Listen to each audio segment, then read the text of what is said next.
du Père et du Fils et du Saint-Esprit. Amen. Viens, Esprit du Seigneur, viens, nous t'attendons. Alléluia, mets la joie dans nos cœurs. Par le Christ, alléluia.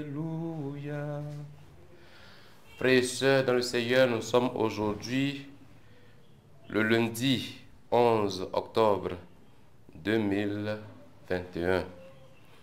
L'Église nous propose la méditation de l'Évangile selon Saint Luc. Écoutons. En ce temps-là, comme les foules s'amassaient, Jésus se mit à dire: cette génération est une génération mauvaise. Elle cherche un signe, mais en fait de signe, il ne sera donné que le signe de Jonas. Car Jonas a été un signe pour les habitants de Ninive.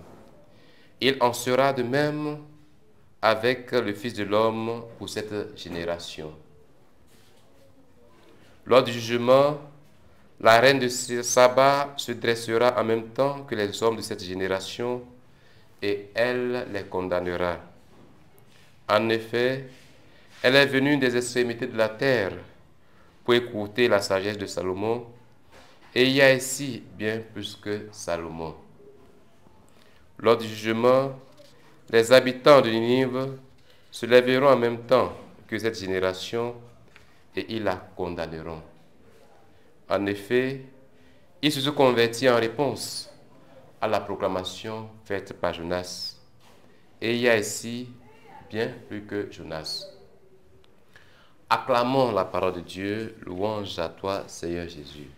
Frères et sœurs dans le Seigneur, dans l'évangile de ce jour, on nous dit que la foule se presse autour de Jésus. Elle réclame un signe, une manifestation de la puissance de Dieu, des prodiges, une preuve sonnante et trébuchante, une garantie que Jésus est bien le Sauveur envoyé par Dieu. Jésus, tout habité par les Écritures, hausse le ton. Il ne leur sera donné que le signe de Jonas, mettant en garde le peuple de Ninive contre ce qui peut porter atteinte à sa vie sensée et vivante. Parole écoutée, entendue, qui sauvera Ninive de la destruction. Jésus aujourd'hui est cette parole, non plus une parole portée, mais le Verbe envoyé par Dieu pour nous révéler Dieu.